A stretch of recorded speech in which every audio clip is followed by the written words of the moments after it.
UPSC एक board है जिसका मतलब होता है यूनियन पब्लिक सर्विस कमीशन। आप समझेंगे। उसके बाद उसका एक वेरिएंट है, उसका एक टाइप है, एग्जाम तो कंडक्ट करता है, उसका एक टाइप है एनडीए, जिसके इस 2014 के पहले इसे एनए के नाम से जाना जाता था। एनए के नाम से, नेशनल एकेडमी के नाम से जाना जाता था। लेकिन इससे पहले अब 2014 के बाद एनडीए के नाम से जाना जाता है। जब नरेंद्र मोदी जी की सरकार आई, समझेंगे, सबसे पहले जब नरेंद्र मोदी जी की सरकार आई तो उनकी एक एनडीए एक पार्टी है, उससे ही एन तो था ही, उनके पास ए तो था ही, बीच में एक डिफेंस नाम का वर्ड यूज किया गया। लोग कहते हैं कि एनडीए जो पार्टी है, जो बीजेपी की एक पार्टी है, उससे लिया गया है। ठीक है, छोड़िए सब बातें। अब यूपीएससी एनडीए, जो यूपीएससी तो एग्जाम कंडक्ट करता है, एनडीए के लिए कैसे करता है समझेंगे। दो टाइप्स में एग्जाम कंडक्ट करता है, दो टाइप्स होता है।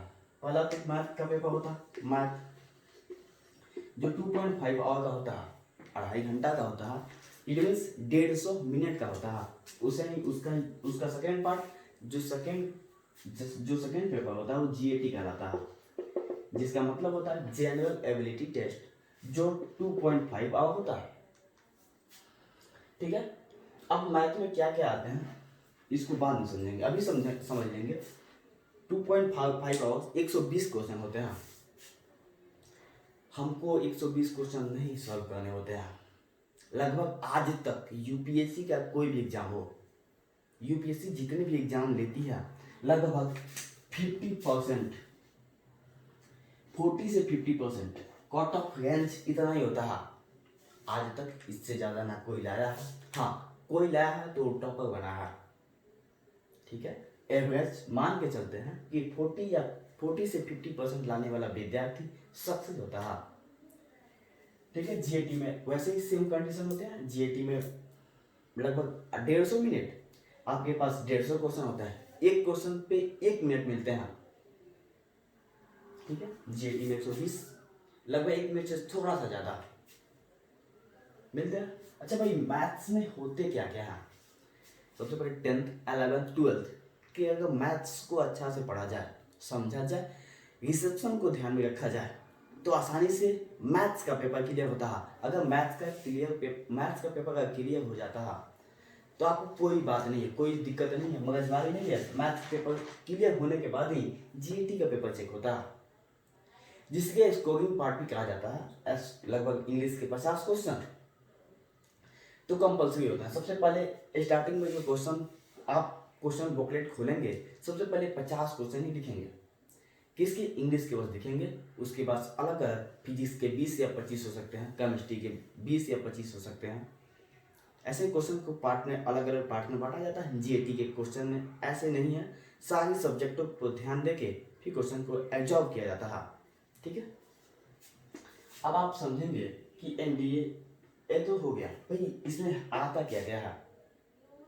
मैथ में आते क्या क्या, मैथ की पार्ट में डिटेल समझ चर्चा करेंगे, क्योंकि मैथ मेरा ठीक ठाक है, इसमें मेरी अच्छी खासी पकड़ है, इसके लिए मैं इसको ज़्यादा बेहतर से बता सकता हूँ। हाँ, आप सबसे पहले एक पार्ट्स को ध्यान में रखें। आपको अलजेब्रा आता है तो ठीक है, अच्छी बात है।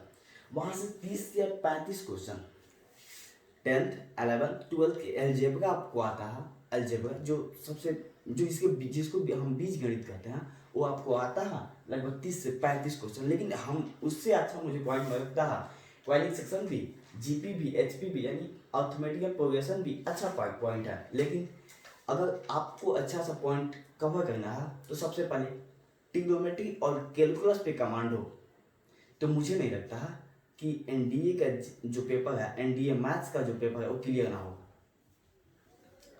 समझेंगे सर, आसानी से समझ लेंगे। अभी 2 मिनट लगेगा। देखो भाई, यहाँ से एक ही पार्ट है मैथ्स में। अगर 10th 12th की अगर बात करें, 10th में तो क्वेश्चन आता ही है ट्रिग्नोमेट्री से।